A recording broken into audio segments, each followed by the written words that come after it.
All right, let's go to Friday. Tulane and Memphis here. A nice little AAC matchup. Tulane, 3.5-point road favorites, 56.5 the total in this game.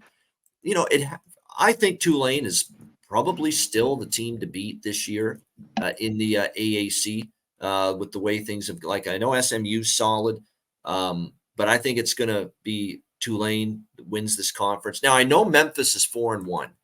I think Memphis has got to be one of the most disappointing, unimpressive 4-1 AAC teams so far that I've seen. Let's really break down Memphis here. They beat Arkansas State, who's absolutely brutal. Bethune-Cookman, FCS team.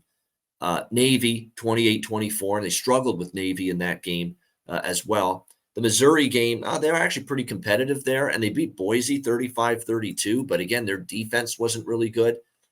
I think that's the problem here for Memphis. Same old shit under Ryan Silverfield, and I think this program has steadily gone a little backward under his leadership. I think that it's more their 4-1 in conference play because this has been such a fucking cupcake schedule so far for Memphis in conference play. Have they really played anyone even close to as good as Tulane? And even Boise, I don't put Boise in the same conversation as Tulane right now. Boise's been a mediocre up and down type of team this year. Missouri's a solid team. Other than that, though, it's been a very easy schedule that they feasted on as far as wins are concerned. Again, Tulane against UAB was not their best game, especially on defense. And even their offense took Michael Pratt a while to get going. Keep in mind, he had been banged up a little bit. I think he's going to be a lot healthier for this game, which I think is going to be good news for both of these teams, who are both, by the way, coming into this game off of a bye week. They didn't play last week. And I think that just means, who would you rather have? Do you have your team prepared for a game like this off a bye week? Willie Fritz on your side or Ryan Silverfield on your side? I know the answer to that, and that's Willie Fritz. I think the line's cheap. I think Memphis is getting too much betting market respect because of beating a bunch of cupcakes and facing, to me so far, a little bit of a lighter schedule. At least with Tulane, you had to play South Alabama, a pretty good team in their conference. Ole Miss, you had to play them, and you played Ole Miss tough. I remember that game. If you had Tulane, that was a bad beat. They were in that game most of the game without Michael Pratt.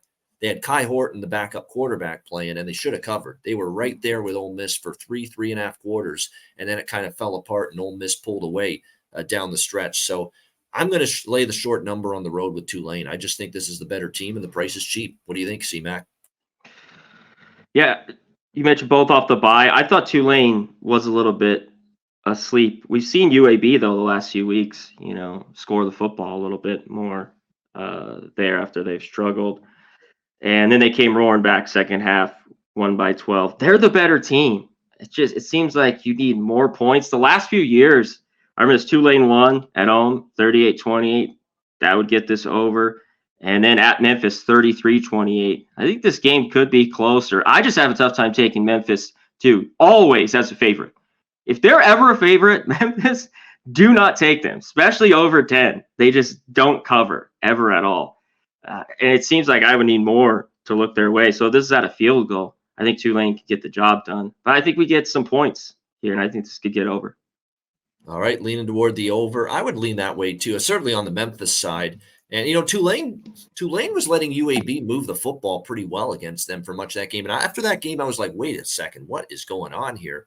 UAB moving the ball like this against a very good Tulane team, very good defense. But then UAB just did a number offensively on South Florida here this past Saturday. So maybe we got to give UAB's offense a little more credit. Maybe we don't discredit Tulane's defense as much for the way they played against UAB. So that's a good matchup. I think, though, the price is cheap with Tulane, and I would agree with what Conor's saying. I would lean over as far as the total goes in this game.